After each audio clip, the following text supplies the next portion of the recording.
Nous allons partir de la place des Nations ou place du Général Leclerc pour explorer certaines curiosités de Vichy. Sur cette place, on trouve le Palais des Parcs, actuellement en rénovation.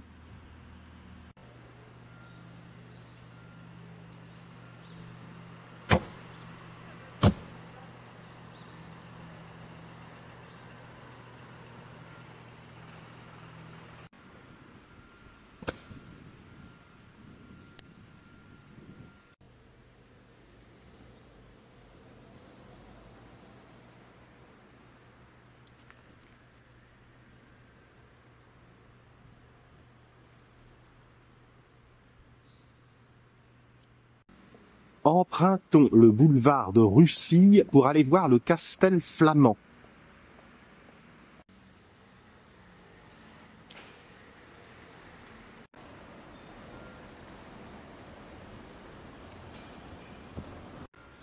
Ces immeubles, c'était du costaud.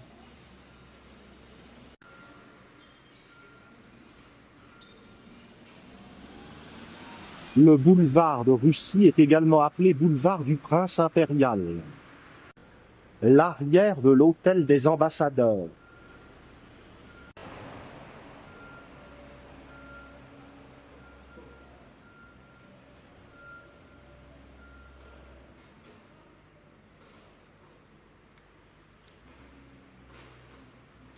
Le boulevard de Russie comporte un certain nombre de maisons aux façades soignées.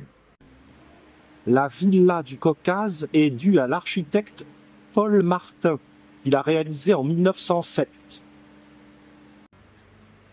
Au numéro 25, on trouve une belle villa de style néo-gothique, précisément le Castel Gothique.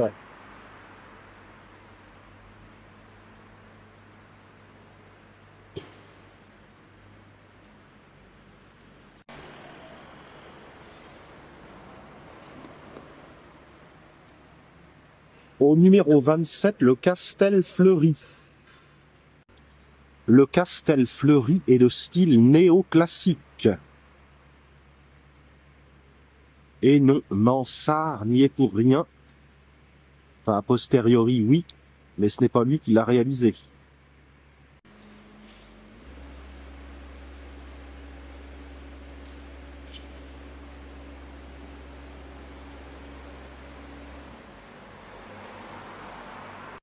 Au numéro 29, boulevard de Russie, les arcades de style art déco.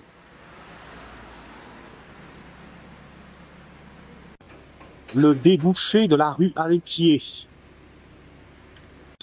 Des immeubles qui ne dépareraient pas à Paris. Le boulevard de Russie rejoint le boulevard des États-Unis, où nous allons voir des chalets. Les chalets que nous allons voir étaient destinés à loger l'empereur Napoléon III et la suite impériale.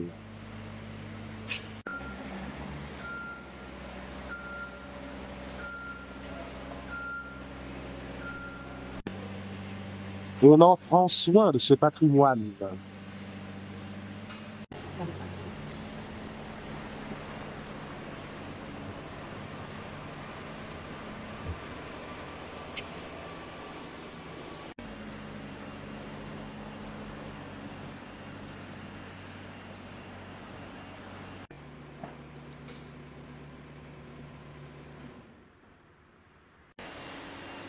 Avant d'aller admirer les chalets, tournons un instant dans la rue de Belgique.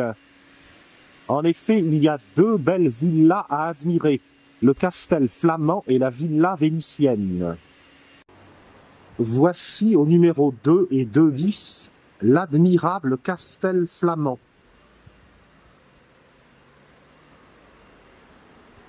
À la décoration délicatement travaillée.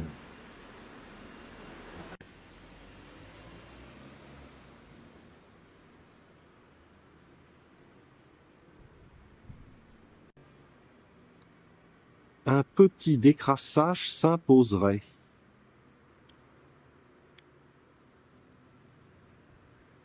surtout pour un si beau monument.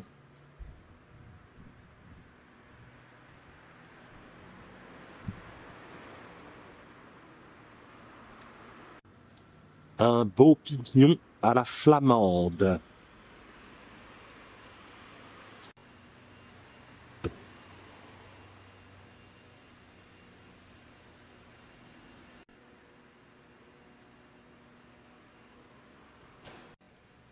Quant à la villa vénitienne, au numéro 7, elle est immédiatement reconnaissable elle aussi.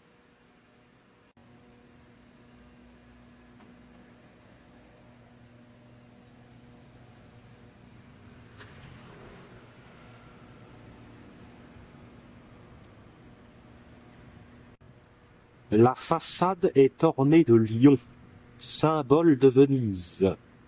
Encore qu'il s'agisse du lion ailé de Saint-Marc.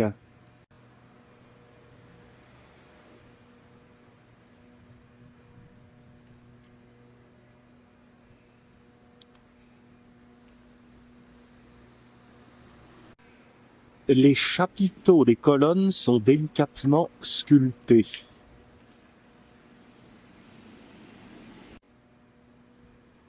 Tout cet ensemble se situe à proximité des parcs de l'Allier et du parc des Sources de ce côté. Ici, une maison qui ne paie pas de mine, qui semble à l'abandon, et qui n'en est pas moins l'ancienne maison d'Isaac Strauss, chef d'orchestre des bals de l'Opéra de Paris et de la Cour impériale. C'est ici que Napoléon III séjourna en 1861 et 1862 lors de ses premières visites à Vichy, qui l'aurait cru. Revenons vers les chalets du boulevard des États-Unis. Du numéro 101 au 109 bis, boulevard des États-Unis, se succèdent donc des chalets qui ont abrité la suite impériale. Voici le chalet des Roses. Les demeures qui sont en face valent le coup d'œil, elles aussi.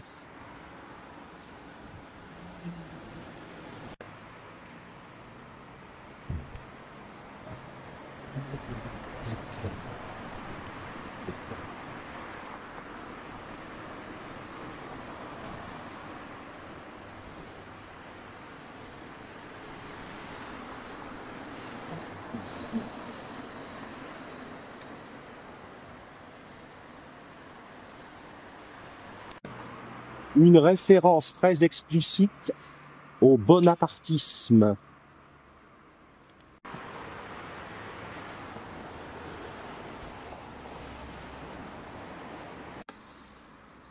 Le chalet Saint-Sauveur jouxte le chalet des Roses.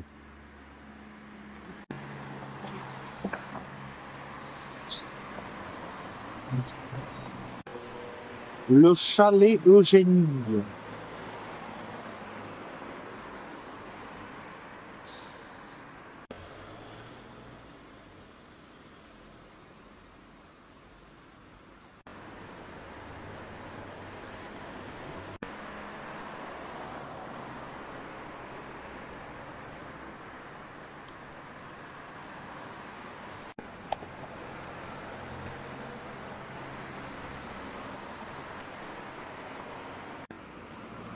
L'architecture de ces chalets est assez curieuse, mi-suisse, mi-coloniale,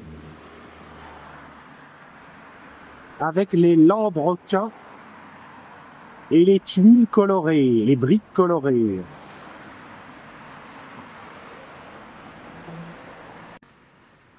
Celle-ci rappelle une petite gare.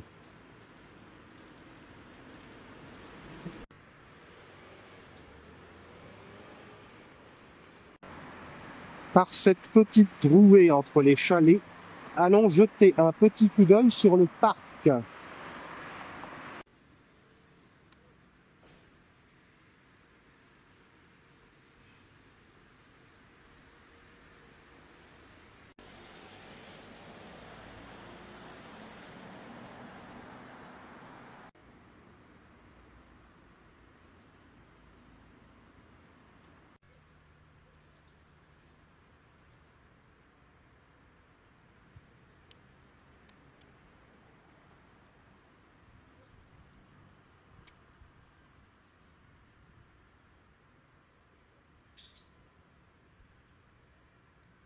Des bancs, mais il fait peut-être un peu frais à cette heure pour s'y reposer.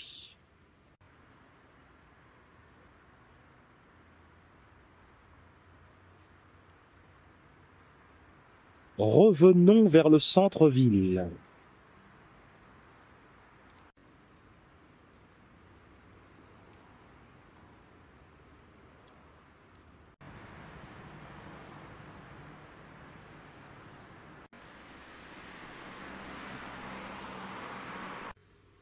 La rue Prunelle nous a ramenés au Parc des Sources, avec ses galeries couvertes.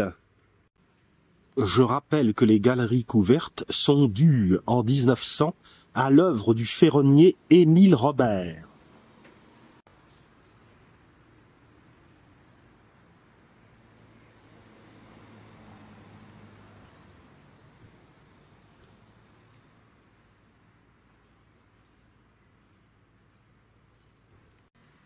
Vichy avait plu à Laetitia Bonaparte, qui était venue avec son fils Louis Bonaparte.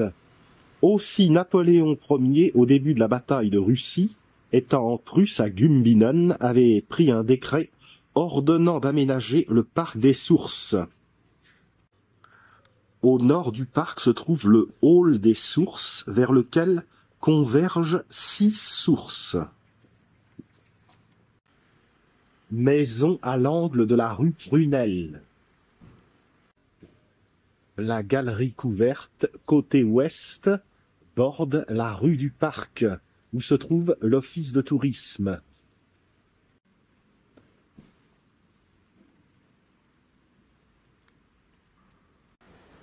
Nous repassons devant l'hôtel du Parc où Pétain avait son gouvernement.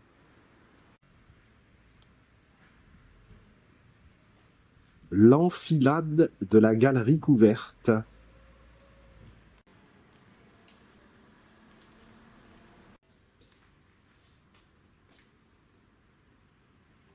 La galerie couverte aboutit au hall des Sources, côté nord.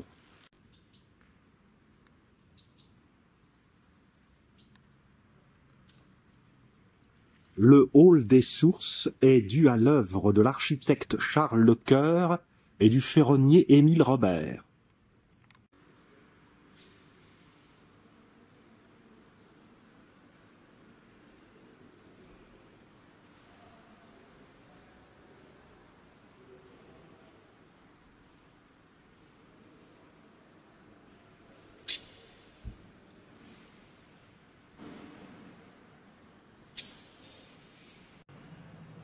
La source des Célestins, l'une des plus connues.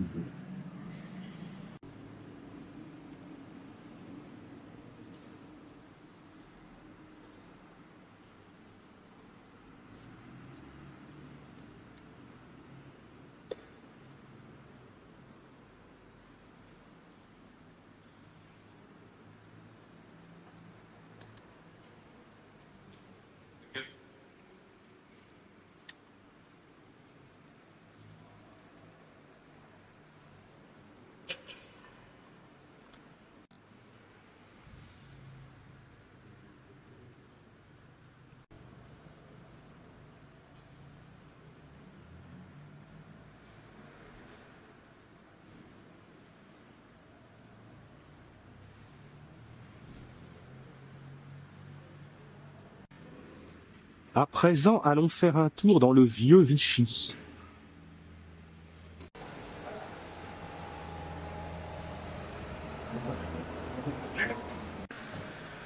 Le quartier commerçant de Vichy, ici, avec sa ligne de Magnolia. Nous nous trouvons devant la façade de l'église Saint-Louis, qui date du Second Empire. On avait réclamé à Napoléon III un temple digne de Dieu. C'est l'architecte Lefort, celui qui a conçu les chalets impériaux, qui a construit en 1865 cette église. La rosace de la façade est de style néo-gothique. Christ au tympan.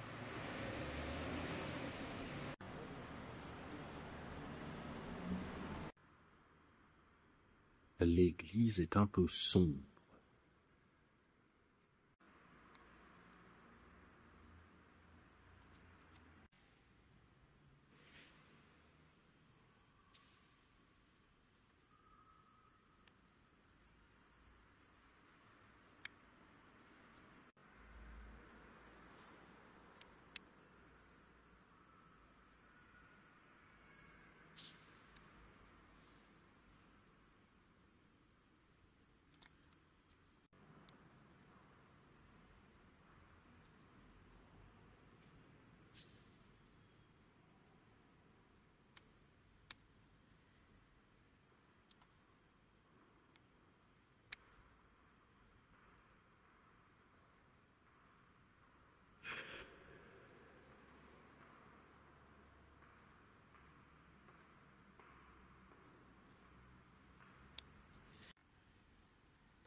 À Vichy, des passages, comme à Paris.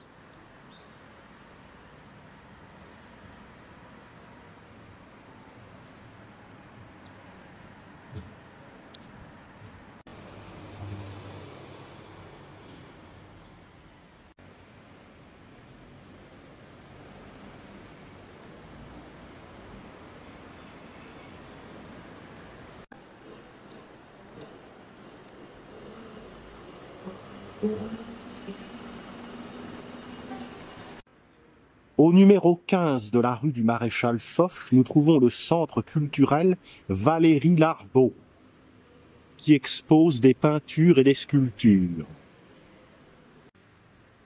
En face, le musée de l'Opéra de Vichy rassemble un très grand fonds d'archives. Il y eut de nombreuses représentations qui ont été données à l'opéra, bien entendu, dans ce milieu très mondain.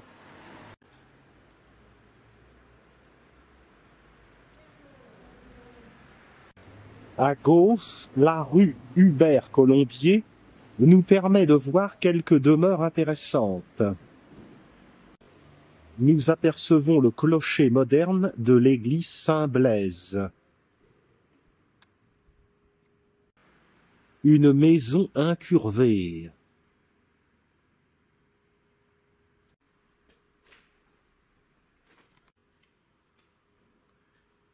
Celle-ci, au 14, est abandonnée, et c'est bien dommage.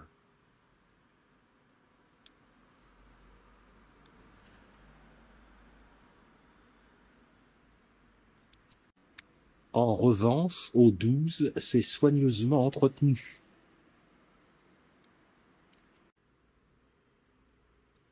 Une vraie merveille.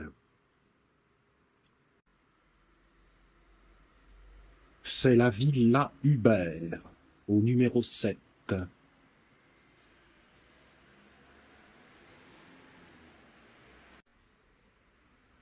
La villa Le Mesnil, ensuite la villa Manon.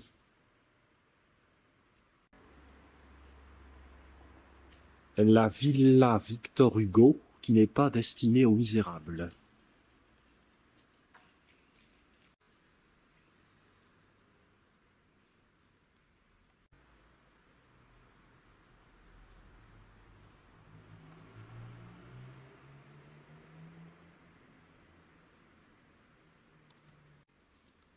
Cette rue Hubert-Colombier ne manque pas de charme.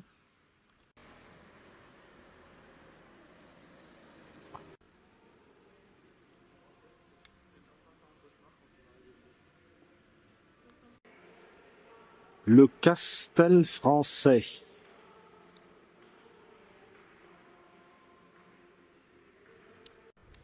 La très curieuse église Saint-Blaise.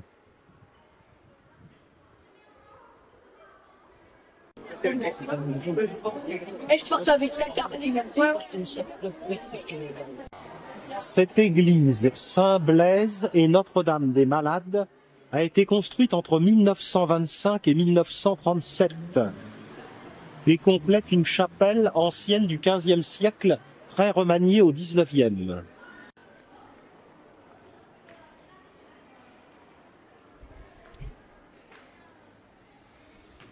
On pourrait croire qu'Auguste Perret est intervenu dans l'architecture, mais ce n'est pas le cas.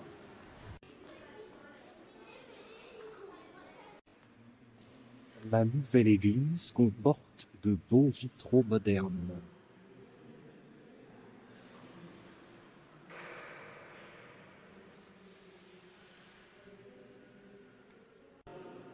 Mais ce sont les mosaïques saisissantes par leur couleur qui retiennent l'attention.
Au fond de l'église moderne se trouve la chapelle où l'on trouve une statue de Vierge noire.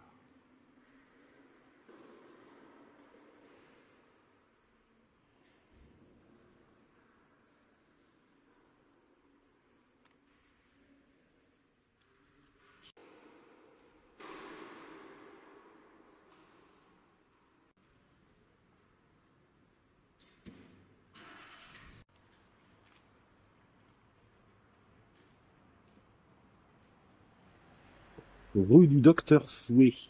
S'il soignait comme ça ses malades,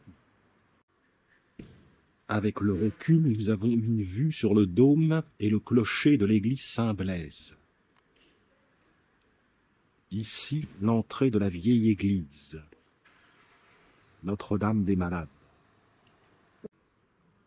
Allons voir la maison où séjournait Madame de Sévigné.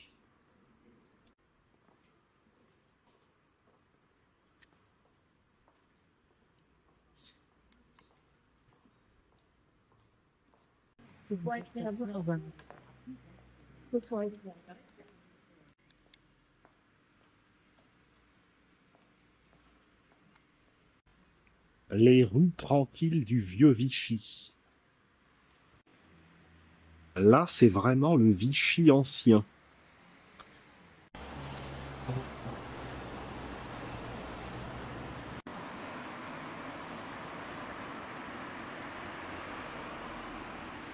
Nous sommes redescendus près des parcs de l'Allier. Voici le Castelfranc, ancienne maison de bailliage avec sa tourelle d'angle. Ce fut le lieu de la mairie de Vichy de 1801 à 1822.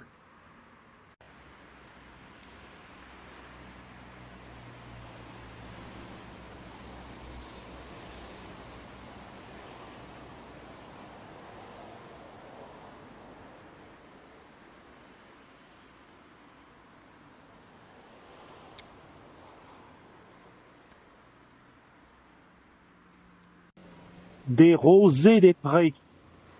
Voilà de quoi faire une belle omelette. L'endroit pourrait être aménagé.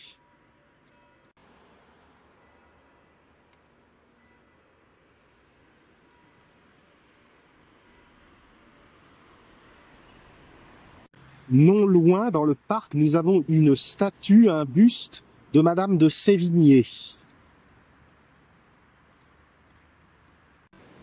Voici la charmante enfant Marie de Rabutin-Chantal.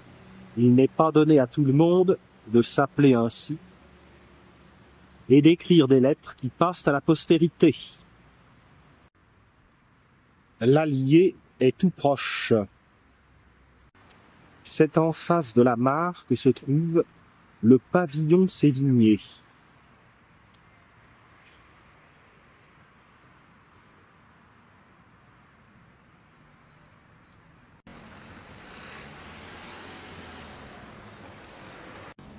La marquise de Sévigné fit plusieurs saisons de cure à Vichy.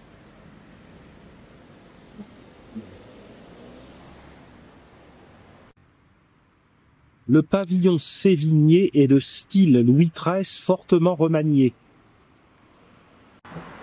Poursuivons par le boulevard du président John Fitzgerald Kennedy.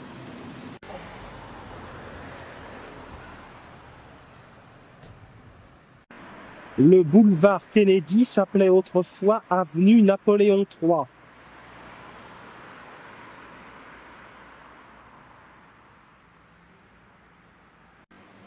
Sur cette grille, une photographie de l'intérieur de l'Opéra de Vichy.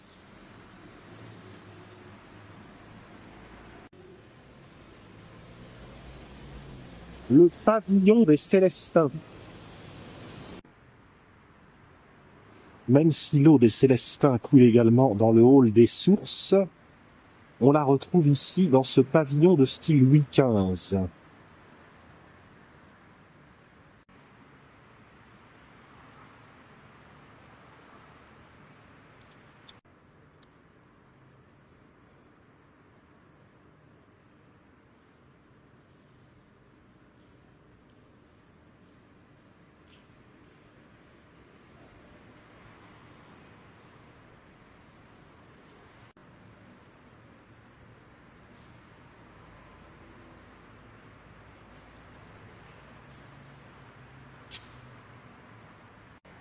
Le parc des Célestins, par ailleurs, est planté de belles espèces.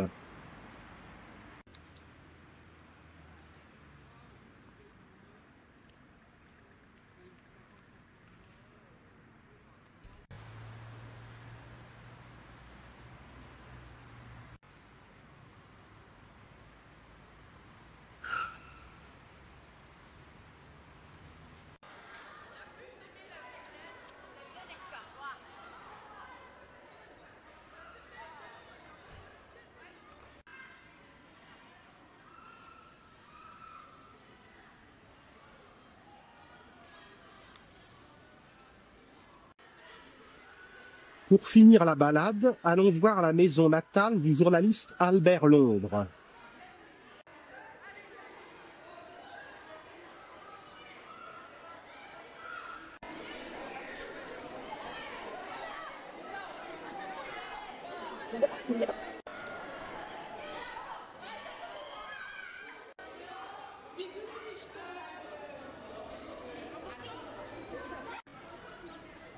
Nous débouchons de la rue du Maréchal Gallieni.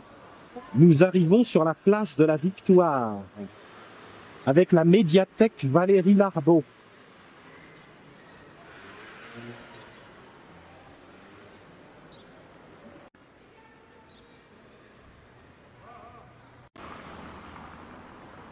Belle vue sur l'église Saint-Blaise. Sur la droite, la rue Besse. Au numéro 2, en 1884, le 1er novembre, est né le grand journaliste Albert Londres.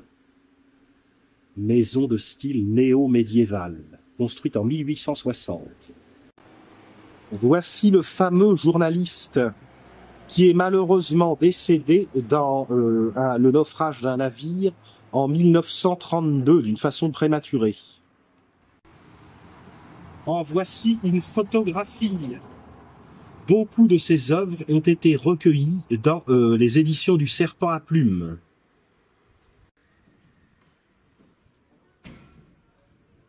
C'est à cet endroit que se termine cette visite, ce tour d'horizon, sans doute incomplet, de la belle station thermale vichysoise reine des villes d'eau. Une petite vue encore sur le kiosque à musique, dont les ferronneries comme les galeries couvertes sont dues à Émile Robert.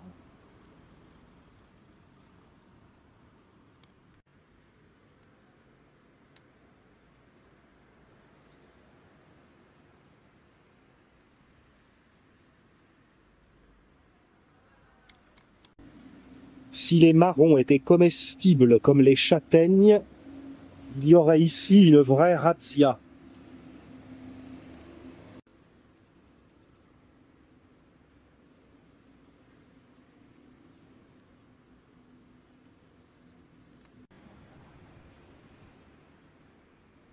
Clé de sol. En face, le casino du Grand Café.